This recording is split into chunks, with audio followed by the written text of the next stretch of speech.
They say the cold is the quietest way to die. But for James, the silence wasn't peaceful, it was deafening. Stranded on a desolate highway, with nothing but a broken-down sedan and 2 shivering children, she was 5 minutes away from freezing to death. She didn't pray for a miracle. She just prayed the kids wouldn't wake up to feel the pain. Then the headlights cut through the dark. He stepped out of the shadows, a man who commanded fear in the hearts of killers, yet looked at her freezing family with something else entirely. When the Mafia boss saw the tears frozen on her 4-year-old's cheek, he didn't ask for her name. He turned to his men, his voice shaking the earth, and asked one thing: who did this? This is the story of how a waitress met the devil and found out he was the only angel left. The tips in James's apron pocket jingled a pitiful sound. $7.40. That was the grand total for an 8-hour shift at Miller's Roadhouse on a Tuesday. It wasn't enough to buy a gallon of milk and a box of cereal, let alone pay what was waiting for her at home. James Jenkins wiped the counter with a rag that smelled of bleach and old coffee. She was 26, but the dark circles under her hazel eyes made her look 30. Her hair, a light chestnut brown, was pulled back in a fraying, messy bun, escaping in wisps that framed a face hardened by 2 years of bad luck. "Hey, James, you still here? The storm's getting bad," called out Old Man Miller from the kitchen. "Just finishing up, Earl," she shouted back, untying her apron. She ran out to her car, a 2011 Honda Civic that had more rust than paint. The heater had died 3 weeks ago, and the passenger window was stuck a 1/4 inch open, creating a permanent whistle of freezing air. She checked her phone. 3 missed calls from her landlord, Mr. Henderson. James's stomach twisted. She knew what those calls meant. She drove carefully over the icy patches of Route 9, her knuckles white on the steering wheel.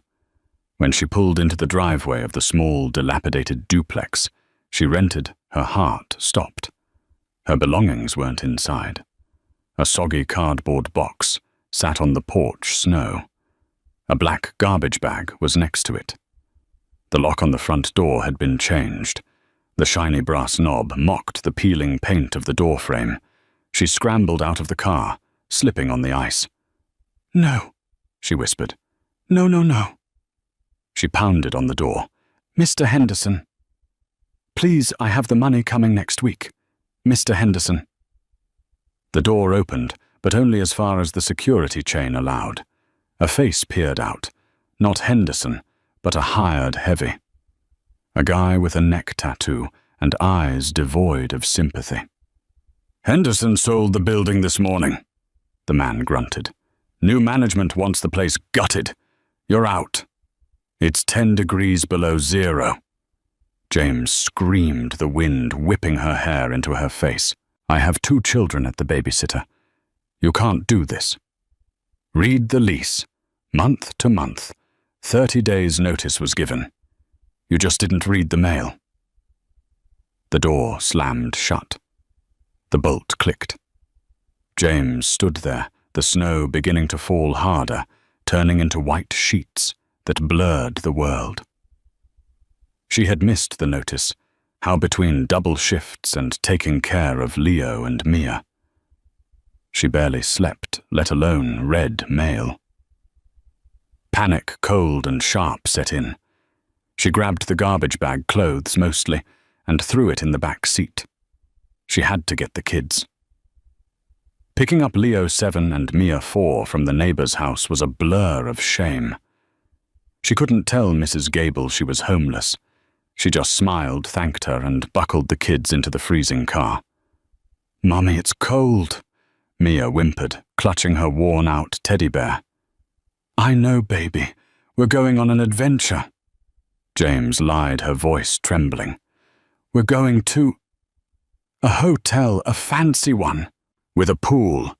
Leo asked, blowing on his hands. Maybe, James choked out. She drove aimlessly for an hour. The cheap motels were full or too expensive. The storm upgraded from a snowfall to a full-blown blizzard. Visibility dropped to 0. The Honda's engine began to sputter. Please, she begged the universe. Not now. But the universe wasn't listening. With a violent shudder, the car died on a secluded stretch of road near the dense pine forests miles from the nearest town. The silence that followed was heavy. "Mom?" Leo asked, fear creeping into his voice.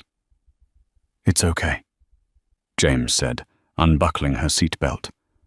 She took off her coat and wrapped it around Mia. She took her spare work cardigan and wrapped it around Leo's legs. 10 minutes passed, then 20. The temperature inside the car plummeted. Frost began to form on the inside of the windows. James huddled in the front seat, wearing only her thin waitress uniform. She couldn't feel her toes. She turned to look at the kids. They had stopped shivering. That was bad. That was the danger zone. "Stay awake," she whispered, her teeth chattering so hard it hurt. "Leo, tell me about your drawing." "I'm sleepy, Mum," Leo murmured. James opened the door. She had to flag down help. She stepped out into the roaring wind, the snow biting her skin like needles. She stood in the middle of the black road, waving her arms at the darkness, tears freezing on her cheeks. "Help us," she screamed, though the wind stole the sound. "Please, someone." She was about to collapse her legs, giving way to the numbness, when a pair of blinding LED beams cut through the white void. Dominic Nico Moretti hated the cold. It reminded him of the cell in solitary confinement where he'd spent his 22nd birthday. Now at 34, he owned half the politicians in the state and enough real estate to build a small country. Yet he was currently stuck in a blizzard in an armored Cadillac Escalade. "Boss, the road is blocked," his driver. Silas grunted. "Visibility is crap. We should have taken the helicopter." "In this wind, we'd be a smudge on the side of a mountain," Nico replied, looking out the tinted window. He adjusted the cuffs of his bespoke Italian suit. He was a man of sharp angles, high cheekbones, a jawline that could cut glass and eyes the color of stormy seas. They were returning from a meeting with the triads upstate. It hadn't gone well. Nico was in a foul mood. "What is that?" Silas squinted, slowing the heavy SUV. Nico looked up. "Stop the car." "Boss, it's probably a trap. Ambush tactic. Fake a breakdown, block the road." "I said, stop the car." Nico didn't wait for Silas to open the door. He shoved it open, the wind instantly assaulting him. He stepped onto the asphalt, his hand instinctively hovering near the Sig Sauer tucked inside his blazer. In the middle of the road, illuminated by the headlights like a ghost, a woman was on her knees. She wasn't wearing a coat. Her uniform was thin, soaked through. She looked like she had already surrendered to the snow. Nico approached cautiously. As he got closer, he saw her face. Blue lips, skin pale as the snow. But her eyes, hazel and terrified, locked onto his. "Please," she rasped, her voice barely a whisper. "My babies." Nico froze. Babies. He looked past her to the rusted heap of a Honda Civic. The windows were completely iced over. He didn't think. He moved. "Silas! Get to the blankets now." Nico roared, his voice booming over the wind. He scooped James up. She was light, alarmingly fragile. He practically threw her into the back of the heated Escalade. "Stay there." He ran to the Honda. He wrenched the back door open. The sight hit him like a physical punch. Two small children huddled together under a pile of thin clothes. The boy, Leo, was blue. The girl, Mia, wasn't moving. "Christ!" Nico cursed. He unbuckled them with trembling efficiency. He grabbed the girl first, tucking her against his chest, shielding her from the wind with his cashmere coat. He grabbed the boy by the hand. "Come on, son. Move. You have to move." He hustled them into the Escalade. The sudden warmth of the SUV was overwhelming. Silas was already wrapping James in a thick wool blanket. Nico threw another over the children. James was shaking violently, her eyes rolling back. Are they... They're alive," Nico said, his voice dropping an octave. He looked at the children. The boy was staring at him with wide, terrified eyes. The girl was starting to cry, a good sign. It meant she had the energy to do so. Nico looked at their clothes. Tattered sneakers, jeans that were too short. The woman's uniform had a name tag, James. Miller's Roadhouse. He looked at the woman. She wasn't just cold. She was malnourished. She was exhausted down to her soul. This wasn't just a car breakdown. This was a systematic failure of life. A dark volcanic rage bubbled up in Nico's chest. He wasn't a good man. He was a criminal. He killed people who crossed him. But he had a code. You don't hurt women, and you never ever let children suffer. He looked at James, who was trying to rub heat into her daughter's hands, ignoring her own frostbitten fingers. "Who put you out here?" Nico demanded. The intensity in the car sucked the air out of the room. James looked up, bewildered. "The car. It broke." "Not the car," Nico snarled. He gestured to the garbage bags he could see through the window of her Honda. "You have your life in bags. You have no coats. You're starving. Who did this to you?" "My landlord, Mr. Henderson. He evicted us tonight." Nico stared at her. "He put a woman and 2 children on the street in a blizzard." He said, "New management." Nico turned to Silas. The look in Nico's eyes was terrifying. It was the look he wore before a war started. "Silas," Nico said calmly, "get the license plate of her car. Call the cleanup crew to tow it. Then get me the name of the property owner for 42. "What's your address?" 42 Oak Street, James whispered. "Get me the name," Nico commanded, "and set a course for the manor. They aren't going to a hospital. Child services will separate them. They're coming with us." "Boss bringing civilians to the manor," Silas started. "Drive!" Nico roared. As the car pulled away, leaving the frozen Honda behind, Nico watched the woman. She had passed out from the sudden warmth, her head lolling against the leather seat. "Who did this?" Nico muttered to himself, looking at the sleeping boy. "I'm going to burn their world down." James woke up because of the smell. It wasn't bleach and grease. It was lavender cedarwood and clean linen. She shot up, gasping. Panic seized her chest. The last thing she remembered was the snow, the headlights, and the man with the eyes like storm clouds. She wasn't in her car. She was in a bed that was bigger than her entire apartment living room. The sheets were silk. A fire crackled in a massive stone hearth across the room. "Leo, Mia!" she screamed, scrambling out of the bed. "Mommy!" The door flew open, and Leo ran in, followed by Mia. They were wearing oversized t-shirts that looked brand new and thick wool socks. They looked warm. They looked fed. "We had pancakes," Mia cheered, jumping onto the bed. "With blueberries, and the scary man has a dog." James grabbed them, pulling them into a tight hug, checking them for injuries. "Are you okay? Did anyone hurt you?" "No, Mrs. Jenkins. No one is going to hurt them." James looked up. Standing in the doorway was the man. Without the snow and the darkness, he was even more intimidating. He was tall, broad-shouldered, wearing a black turtleneck and dark trousers. He looked expensive. He looked dangerous. "Where am I?" James demanded, putting herself between him and the kids. "Who are you?" "You're in my home, north of the city," he said, leaning against the doorframe. "My name is Dominic. You can call me Nico." James's blood ran cold. She knew that name. Everyone in the hospitality industry in the state knew that name. Dominic Moretti. The newspapers called him a real estate mogul. The whispers in the back of the diner called him the Don of the East Coast.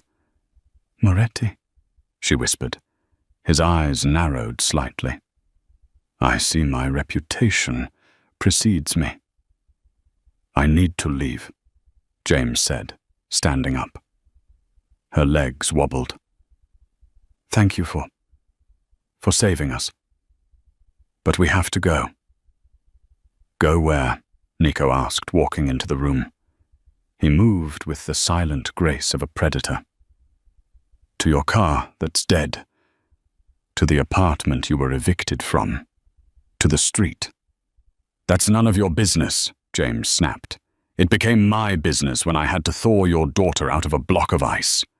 Nico retorted, his voice hard. "You have frostbite on your toes. Your son has a bronchial cough. You aren't going anywhere." "I am not a charity case," James said, lifting her chin defiantly. "I work hard. I had a bad run." Nico studied her. He liked her fire. Most people cowered before him. She was trembling like a leaf, but she stood her ground like a lioness protecting her cubs. "I know," Nico said softly. "I saw your hands. You've worked hard every day of your life." He walked over to a small table and poured a glass of water from a crystal pitcher. "But right now the roads are closed. The storm is worse. You stay here until it clears. That is not a request." James looked at the kids. Mia was bouncing on the bed, happy. Leo looked warm for the first time in months. She couldn't drag them back out there. She swallowed her pride. "Okay," she said. "Just until the storm clears, and I will pay you back. I can clean. I can cook." Nico almost laughed. He had a staff of 20 people to do that. "We'll discuss payment later." He turned to leave, but stopped at the door. "Your husband. Where is he?" James flinched. The pain was 3 years old, but it still felt fresh. "He died 3 years ago. Name, Jack Jenkins." Nico's hand froze on the doorknob. He didn't turn around, but his shoulders stiffened. Nico froze. "Jack Jenkins," he repeated slowly, as if testing the weight of the name on his tongue. The accountant James frowned. "He was a bookkeeper," she said, "for a small construction firm." Why Nico didn't answer right away? He turned toward the window where snow lashed against the glass like handfuls of salt. His reflection stared back at him. Sharp eyes, rigid jaw, a man trained to reveal nothing. "No reason," he said at last. "You should rest, James. Dinner is at 7. Before she could ask anything else, he walked out and closed the door behind him. The click of the latch echoed down the hallway. Nico stopped a few steps away and leaned against the marble wall. For a moment he just stood there, breathing hard, as if he'd been punched in the chest. Then he pulled out his phone and dialed. Silas answered on the second ring. "Boss, get me the Russo files from 3 years ago," Nico said quietly. "Everything, especially the hit on the accountant who supposedly disappeared with their books." There was a pause. "You mean Jack Jenkins?" Silas asked. "That guy was a rat. Russo's clipped him and spread the story that he ran off with 2 million. Nico glanced back at the closed guest room door. "Yeah," he said. "Funny thing is, I just found his wife and kids freezing in a snowbank. No food, no money. Evicted over $600. Silas swore under his breath. "That doesn't make sense." No, Nico agreed. "It doesn't. If Jack Jenkins had stolen millions, his family wouldn't have been living paycheck to paycheck. They wouldn't have been one missed rent payment away from homelessness. Which meant someone had lied.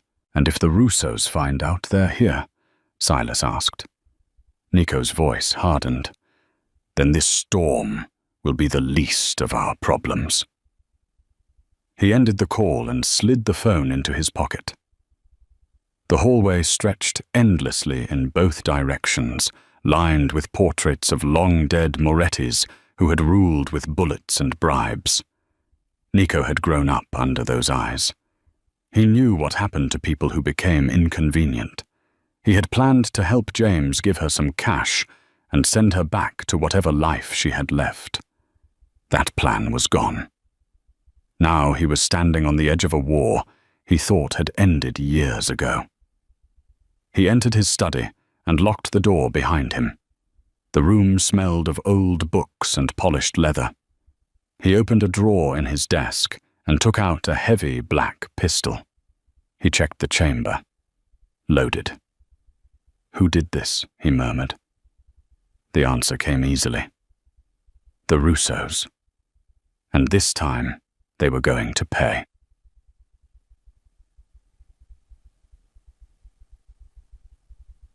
Two days passed inside the Moretti estate. For James, it felt like living inside a museum that doubled as a bunker. Every surface gleamed. Every hallway echoed. Every window was made of thick, bulletproof glass. Something Leo had tested by banging his toy truck against it until she nearly fainted. Nico had only laughed. She tried to make herself as small as possible. She folded towels that were already perfectly stacked. She rearranged books no one would ever read. She offered to help in the kitchen, but Rosa, the stern head cook, waved her away. "Sit," the woman insisted. "If you burn yourself, the boss will kill me." So James sat and worried. She couldn't relax. Not in a house where men with guns stood at every entrance. Not when she didn't know why. Nico suddenly spent hours locked in his office, speaking in low, angry Italian. When she looked at him, she saw two different men. One was gentle. He sat cross-legged on the floor with Leo helping him build a model train track. He listened patiently as Emma recited her spelling words. He made sure James always had tea before bed. The other man paced the library at night. Phone pressed to his ear, voice sharp enough to cut glass. His eyes went distant, calculating. Dangerous. That man scared her. On the third evening, the storm finally broke. The wind died down. The clouds thinned. Moonlight spilled across the snow-covered grounds, turning everything silver and unreal. James stood by the window watching. For the first time since the night they'd broken down on the highway, the world felt quiet. But somewhere in the depths of the mansion, Nico Moretti was preparing for something far from peaceful. And James had a growing feeling that her family was standing at the center of it. James found Nico in the kitchen. He was making espresso, his sleeves rolled up, revealing scars on his forearms that told stories she didn't want to hear. "You can't sleep," he stated, not asking. He handed her a cup. "I keep waiting for the other shoe to drop," James admitted, wrapping her hands around the warm ceramic. "Rich men don't save waitresses for free, Nico, and criminals don't house witnesses."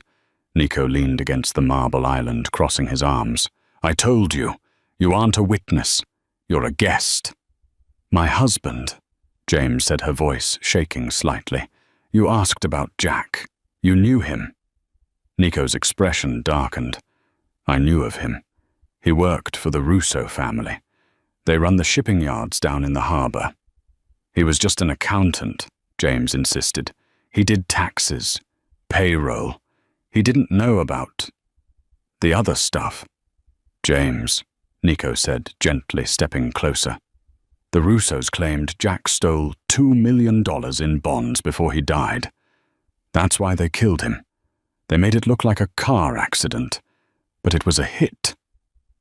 James gasped, the cup rattling in the saucer. Stole Jack wouldn't steal a pack of gum. We were saving for a down payment on a house. If he had $2 million, why did he die leaving us with nothing but debt? That's what I've been asking myself, Nico murmured. He studied her face, looking for any sign of deception. He saw only exhaustion and grief. If he didn't take the money, then he took something else. Something the Russos wanted back badly enough to kill for. He didn't take anything, James cried. He just came home that night pale as a sheet. He told me he found a mistake in the books, a ghost ledger. He said he was going to fix it. Nico's eyes widened. A ghost ledger. He said he put the proof in the only safe place he knew. He left the house to go to the police, and he never came back. Nico swore softly in Italian. He set his cup down and grabbed James's shoulders. His grip was firm, urgent. James, listen to me. The Russos didn't kill him for money. They killed him because he found their bribe book. The list of every judge, cop, and politician they own. That book is worth more than $2 million. It's worth the whole city. I don't have it, James whispered, terrified by the intensity in his storm-colored eyes. I know you don't, but they think you might, or they think you know where it is. Nico paused, his thumb brushing her cheekbone, a gesture so tender it shocked them both. Did he give you anything before he left? A key, a note, nothing. He just hugged the kids. He gave Leo his old calculator and Mia his teddy bear.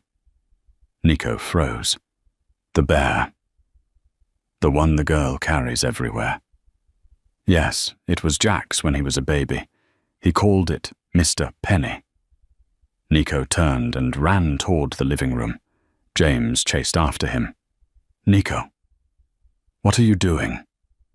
They burst into the living room, where the kids were asleep on the massive sofa, the TV playing cartoons on mute. Mia was clutching the tattered, one-eyed bear. Nico knelt. He gently, with the precision of a surgeon, took the bear from the sleeping child's arms. He turned it over. Along the back seam, the stitching was slightly different. A lighter thread. Jack was a bookkeeper, Nico whispered. He knew how to close a seam. He pulled a pocket knife. James put her hand over her mouth. With a quick slice, Nico opened the bear. He reached inside the stuffing and pulled out a small black USB drive. James felt her knees give way. Nico caught her with one arm, pulling her against his chest. He didn't steal money, Nico said, holding the drive up to the light. He stole their death warrant. They killed him for a flash drive, James sobbed into his chest, and they will kill to get it back.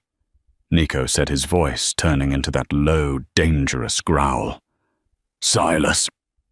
His driver appeared instantly from the shadows of the hallway. Lock down the perimeter, Nico ordered. Full security protocols, and get the encryption team ready. We just found the Russo's heart, and I'm going to carve it out. He looked down at James. She was terrified, but she was looking at him, not away from him. You're safe, he promised her, wiping a tear from her face. I possess the only army in this city that the Russos fear. As long as you are with me, they cannot touch you. For the first time in 3 years, James believed a promise from a man.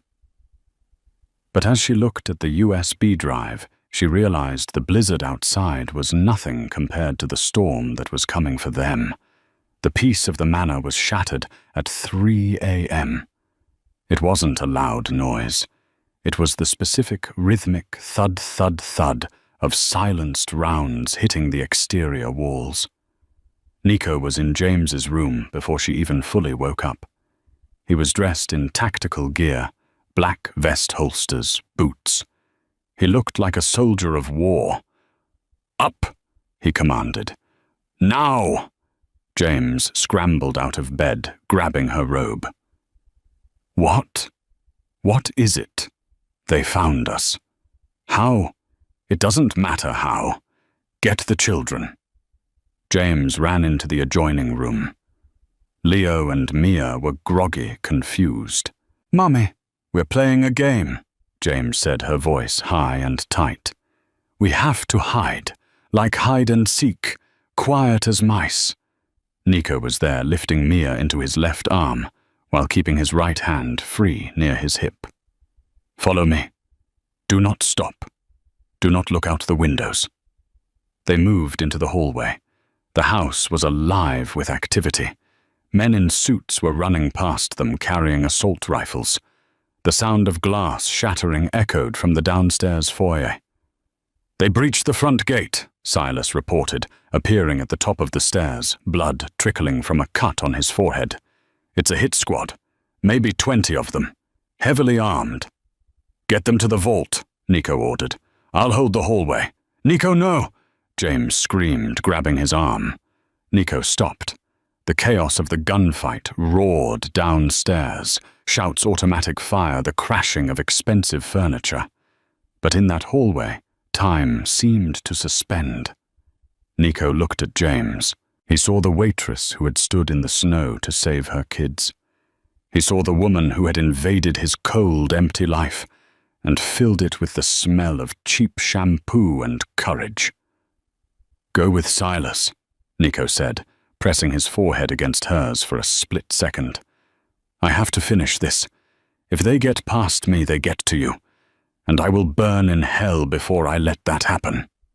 He pushed her towards Silas and turned back towards the stairs. Silas hustled them down a service corridor, behind a false panel in the wall, and down a spiraling metal staircase. They ended up in a concrete room, a panic room. It was stocked with water screens and cots. The heavy steel door slammed shut, locking with a definitive clunk. "Is he going to die?" Leo asked, his voice small.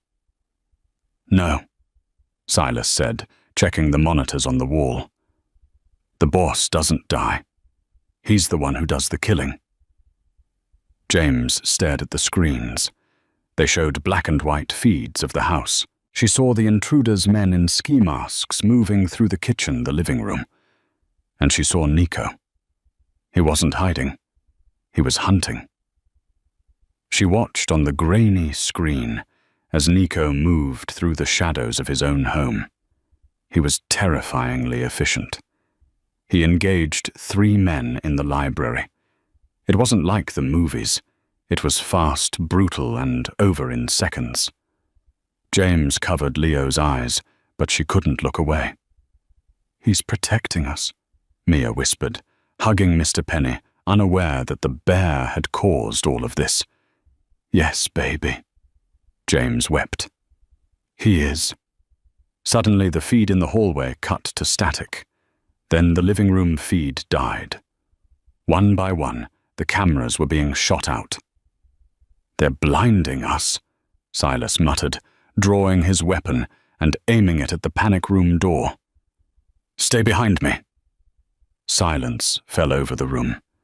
It was heavy, suffocating. James held her children so tight her arms burned. She prayed to a god she thought had abandoned her. "Don't let him die. Please don't let him die." 10 minutes passed, then 20, then a heavy knock on the steel door. 3 distinct raps. Silas lowered his gun. "That's the code." He spun the wheel and opened the door. Nico stood there. He was a mess. His white shirt was stained red, whether his blood or theirs James couldn't tell. He was breathing hard, sweat matting his dark hair to his forehead. He held a gun loosely in his right hand. "It's done," Nico said, his voice raspy. James didn't think. She handed the kids to Silas and launched herself at Nico. She collided with him, wrapping her arms around his neck. Nico grunted in phone, but caught her, burying his face in her neck. He smelled of gunpowder and copper. "You idiot!" she sobbed. "You idiot!" "I told you." Nico wheezed, pulling back to look at her. "I don't break promises." He winced, clutching his side. James looked down. His shirt was soaked through with fresh blood just above his hip. "You're shot," she gasped. "Grazed." Nico lied. He looked at Silas, the leader. Before he died, he talked. "And?" Silas asked. "It wasn't just the Russos," Nico said, his eyes hardening into flint. "They had help. Someone inside the real estate commission. Someone who knew exactly where James lived and when she was evicted. Someone who tipped them off that she was here." "Who?" James asked. "Your landlord," Nico spat. "Henderson. He sold you out for 10 grand. Nico straightened up, ignoring his wound. The adrenaline was fading, but the rage was fueling him now. "Pack the bags," Nico said to Silas. "The house is compromised. We can't stay here." "Where are we going?" James asked, trembling. Nico looked at her, his eyes blazing with a fierce, possessive determination. "We're going to the city," Nico said. "I'm done playing defense. We're going to pay Mr. Henderson a visit. And then I'm going to take the Russo family apart, brick by brick." He took James's hand. His grip was bloody but warm. "You asked who did this," Nico said. "Now we know. And God help them." The sun had not yet risen when the black SUV pulled up to a modest siding-clad house on the outskirts of town.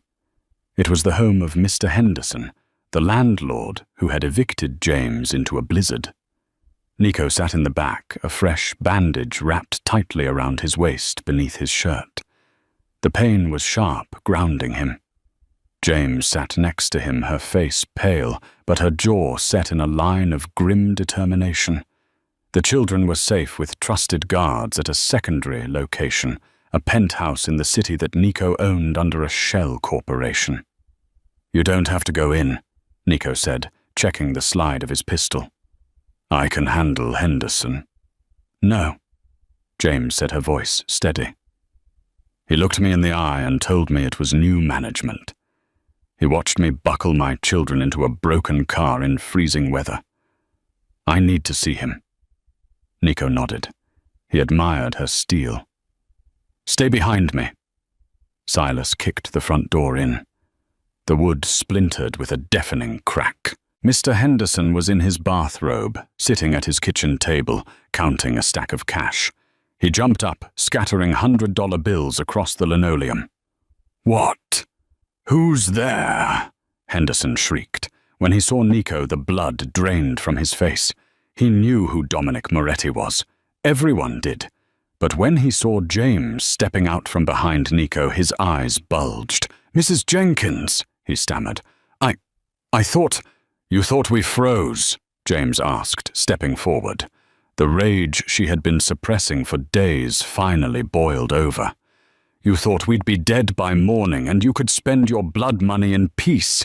I didn't have a choice," Henderson cried, backing up against the refrigerator. "The Russos, they came to me. They said they knew I had a tenant named Jenkins. They offered me 10 grand to kick you out. They said they just wanted to talk to you once you were on the road. And you believed them." Nico stepped in, his voice low and vibrating with menace. "You sent a woman and 2 toddlers into a blizzard for $10,000. Nico picked up a stack of the cash from the table. He looked at it with disgust, then threw it in Henderson's face. That's the price of a human life to you. Please, Mr. Moretti. Henderson wept, sliding down the fridge door. I'll give it back. I'll give it all back. I don't want your money, Nico growled. He leaned down, grabbing Henderson by the collar of his bathrobe. I want to know where the Russos are operating from right now. The headquarters, not the shipping yard. The place where the brothers meet. The warehouse on 5th, Henderson spluttered. The old textile factory. They're meeting there tonight to celebrate. They think you're dead. They heard about the attack on your manor. Nico dropped him. He turned to Silas. Tie him up. Call the police. Tell them we have an accomplice to attempted murder and conspiracy. Nico looked at James. Let's go. We have a meeting to crash. The takedown. The warehouse on 5th Avenue was a fortress, but Nico didn't plan on storming it with guns blazing. Not this time. He had something more powerful than bullets. He had the USB drive. While Silas drove toward the police precinct, Nico sat in the back of the SUV with a laptop. He had decrypted the drive. It was worse than he thought. It wasn't just bribes. It was evidence of human trafficking, drug smuggling routes, and murders going back a decade. James, Nico said, looking at the screen. Your husband. He was a hero. He documented everything. Dates, times, coordinates. He built a case that can put the entire Russo bloodline in prison for life. James looked at the glowing screen, tears welling in her eyes. He didn't die for nothing. No, Nico said softly. He didn't. Nico made a call, not to a hitman, but to the district attorney, one of the few honest men left in the city.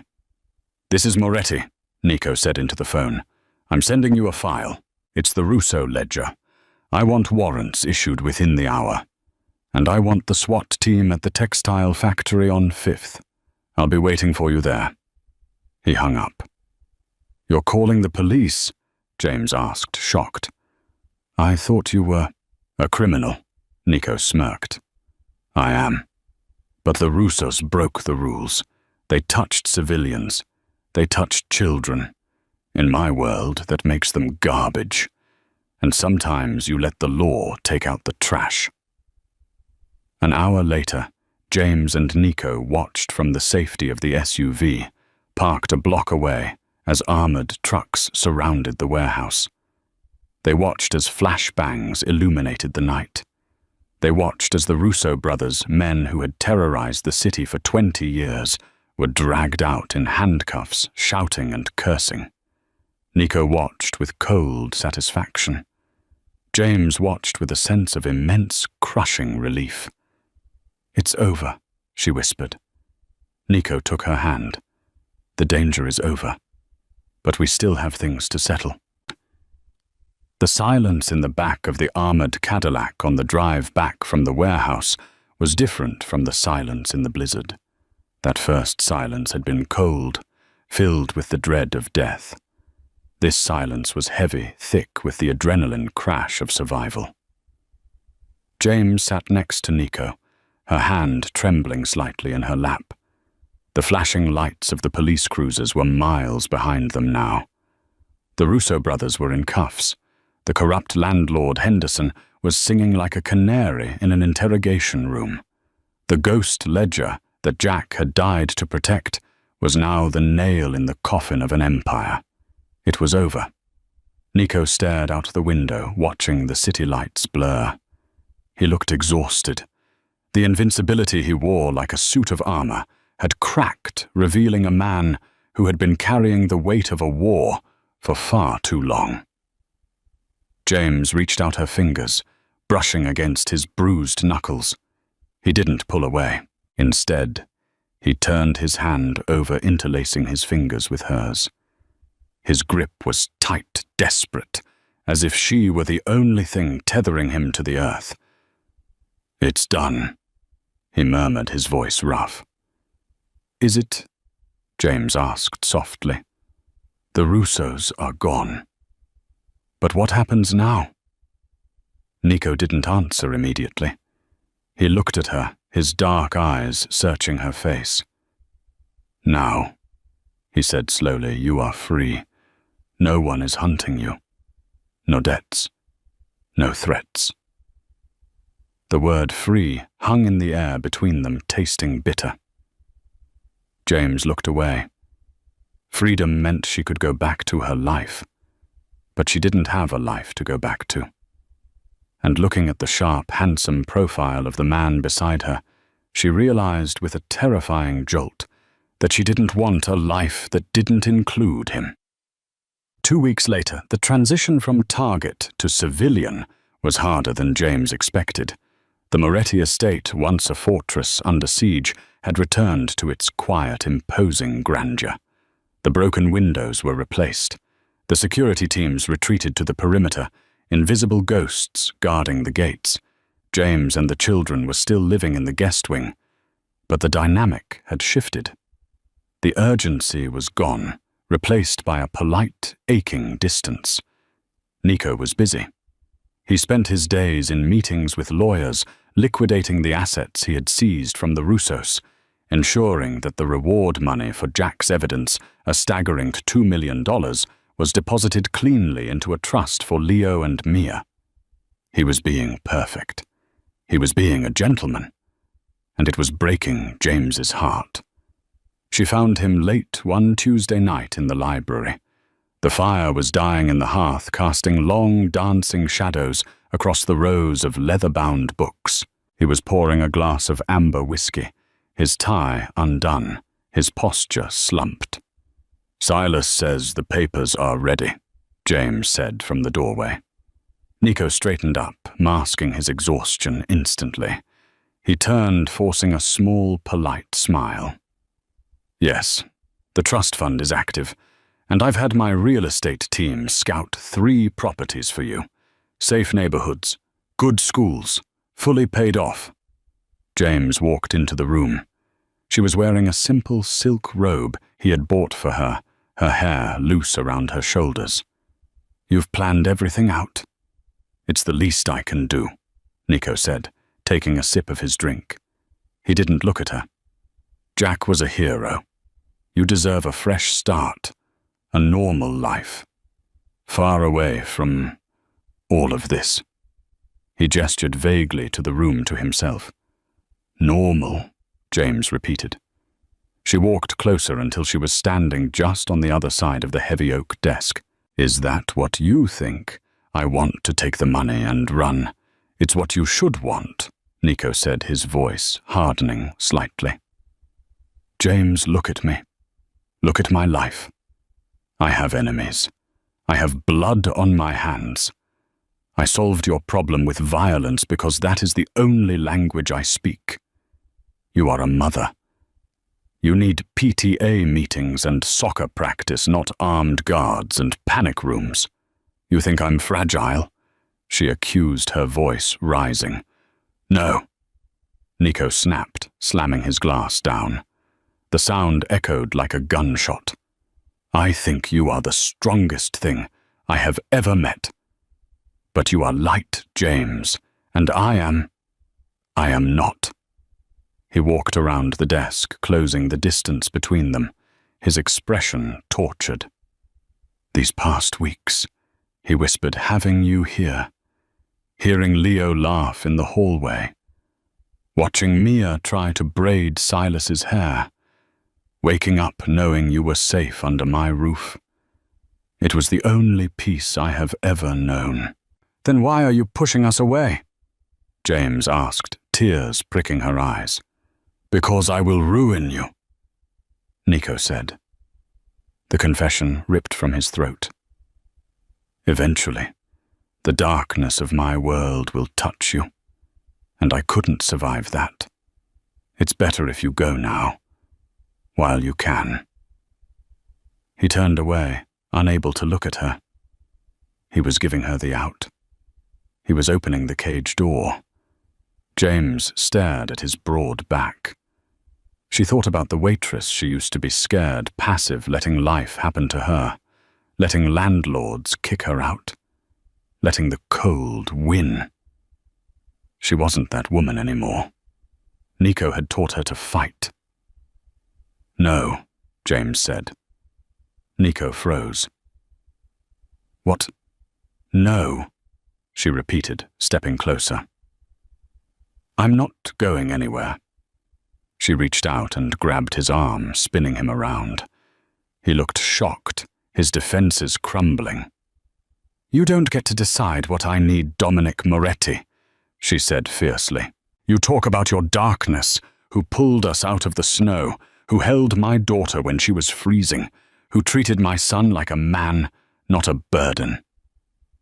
"You did."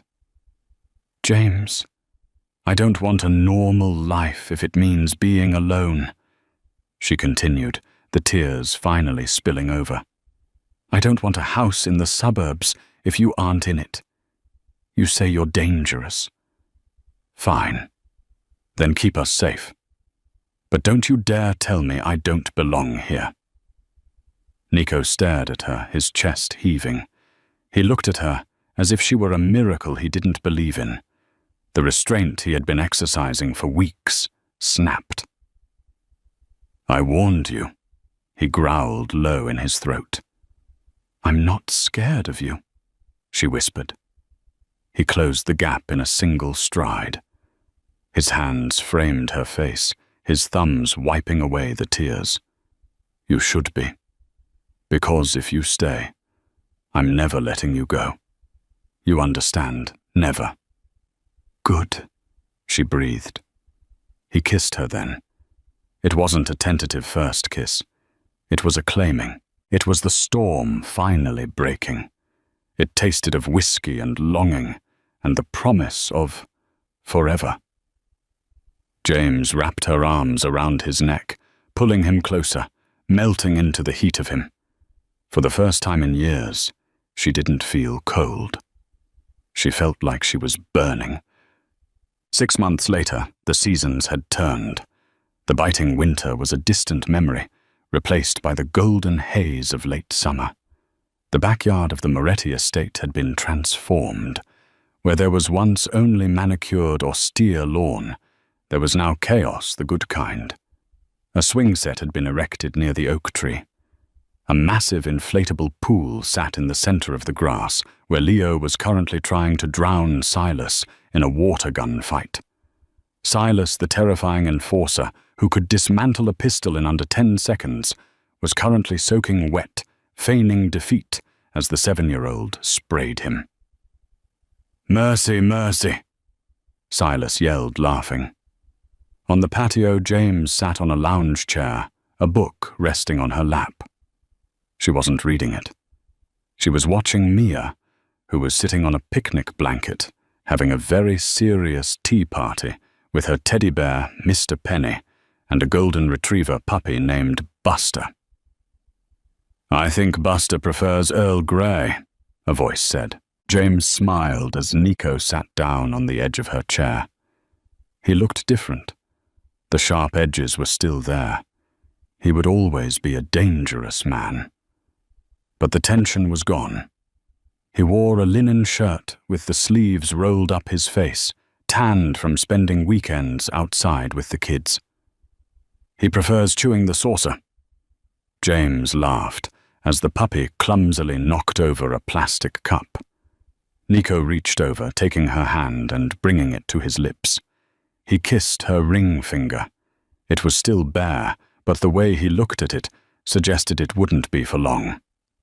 Henderson was sentenced today. Nico mentioned casually, his thumb stroking her palm. 20 years. Fraud endangerment conspiracy. And the Russos. Life without parole.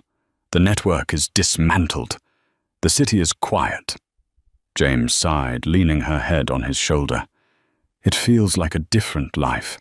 That night on the road. It feels like a nightmare I woke up from. It was a nightmare, Nico agreed softly. But it brought you here. He shifted, reaching into his pocket. James's heart skipped a beat. He pulled out a small velvet box. He didn't get down on one knee. He didn't make a scene. He just held it out to her, his eyes vulnerable and honest. "I didn't buy this," Nico said. "It was my mother's. She told me to give it to the woman who could handle the fire without getting burned." James opened the box.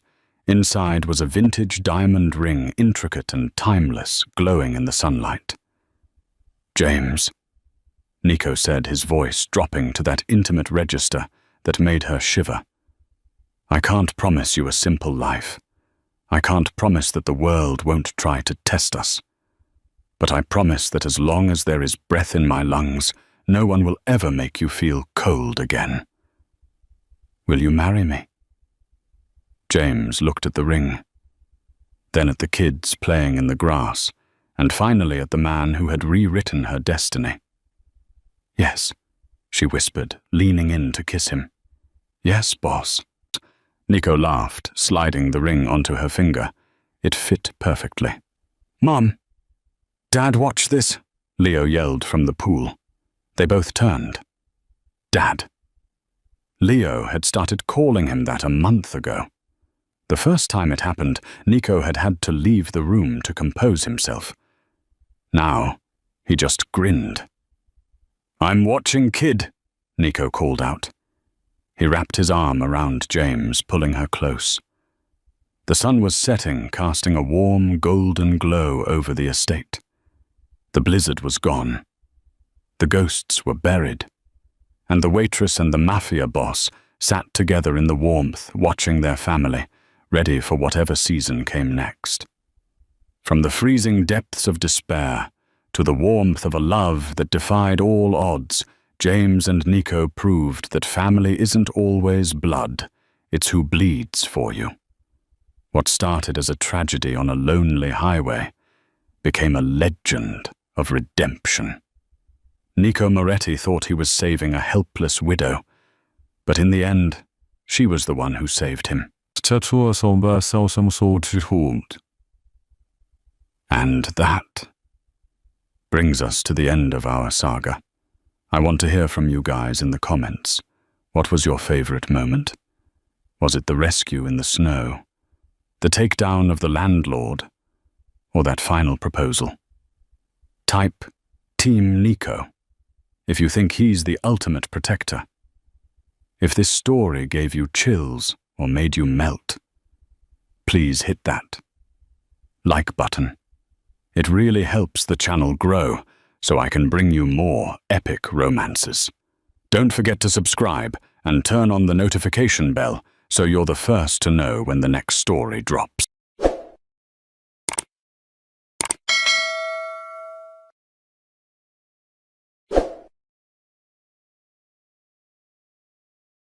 They say silence is golden, but in the Chicago underworld, silence is usually bought with lead.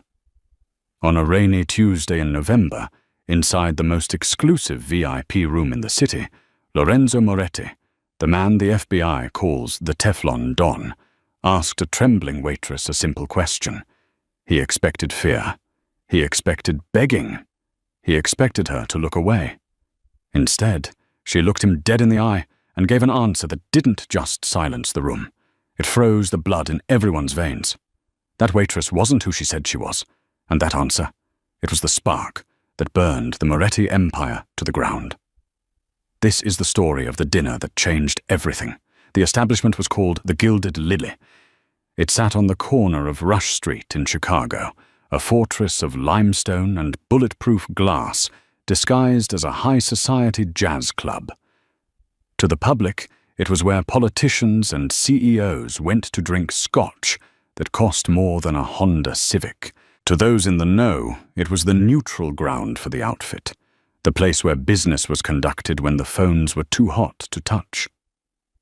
Alice adjusted her apron in the back, her hands shaking just enough to make the silverware rattle. She took a deep breath, staring at her reflection in the tarnished mirror of the employee locker room. Brown hair pulled back tight, minimal makeup, a uniform that was 2 sizes too big to hide her figure. She looked like a ghost. That was the point. You don't want to be noticed in a place like the Gilded Lily. Alice, table 4 needs water, now. The floor manager, a sweaty man named Rick, who smelled of onions and desperation, barked at her.